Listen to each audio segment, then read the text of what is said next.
I'm so excited to have Idan Reichel join us in the studio. We've met in the past, and I'm a huge fan. Thank so you. Congratulations on this new album you have coming out. It's the first time you're going solo, essentially. Yes, thank you for having me here, celebrating the new release, the new album, a solo album for the first time after 12 years with the Idan Reichel project.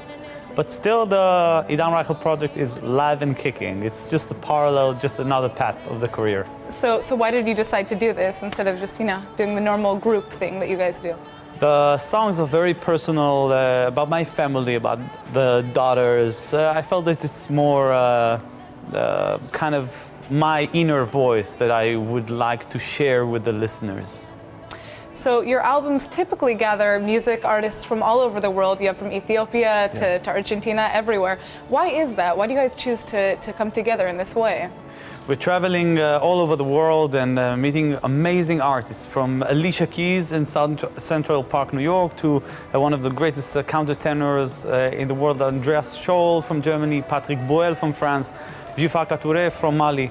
I think that everyone together, we're building bridges through music, and it's just a great adventure for the past 12 years. And so what's amazing is that each of these artists are extremely talented on their own, but they decide to come together and perform as a group, Where is the ego in this equation? Yeah.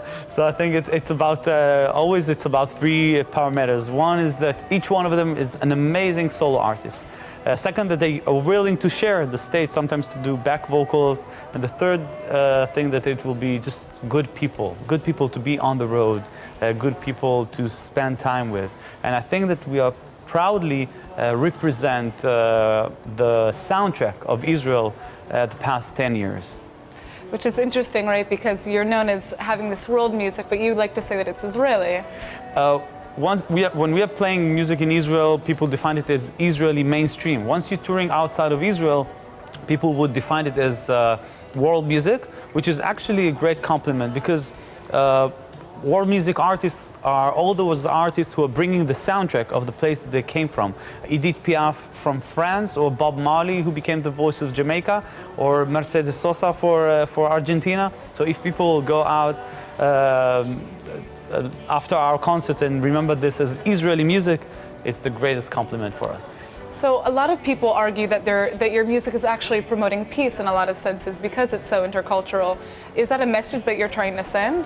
Of course, but we are making music, just music, but the side effects, you can definitely understand this, because you can see super extremely right-wing people singing side by side with very left-wing, up to Ali Amr from Ramallah, or Mira Anwar Awad. It's the first time we brought for the first time the Arabic language to the Israeli mainstream.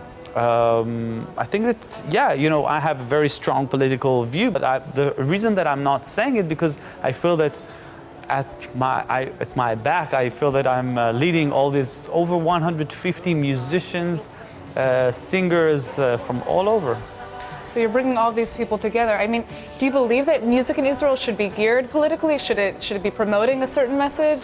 Every artist can choose his path. I feel that what we're doing is building bridges between cultures and between nations through music. But it's important to remember that what we're actually doing is music. First and foremost, we are creating music. If people can take it to other places, I'm very honored to contribute to this, but the essence is being a musician.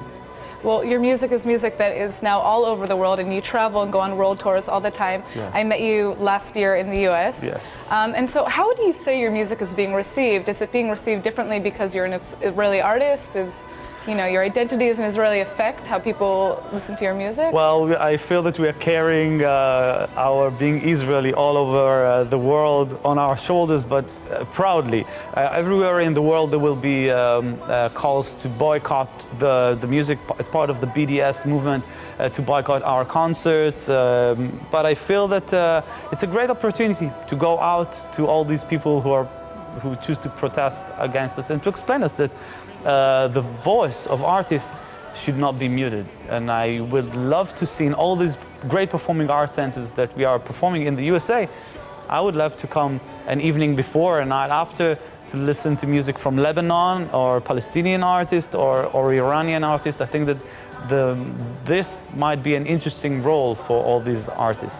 Absolutely. So what is the future now? You have this album on your own. You still have the Dan Reichel project. What's next? Well, once you have two daughters, one is 6 months and one is 2 years, you don't think so much to the future. You think, let's sleep in the night as much as we can. I can only imagine. Yeah, so you have a 6-year-old, you said, and a 2-year-old as well? Yes. Wow, that's a lot of work. That's especially to applause to the mother. Applause to the mother, yes. So where can we see you performing next? That is what our viewers want to know. I'm playing every day, playing now solo piano concerts to launch the new album.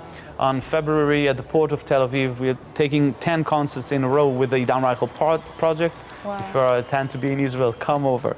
And we'll around February 19th, we'll be around again on the road on Europe. The best is just to track us, to follow me on Instagram or Twitter or Facebook, and then you'll see all our tour dates. Absolutely. Well, I cannot wait to see you perform again. Thank you. Thank you so much for coming in. Thank you for having me. And here. everybody listen to his new album. Yes. We get to hear it done alone, so it's nice. Thank you.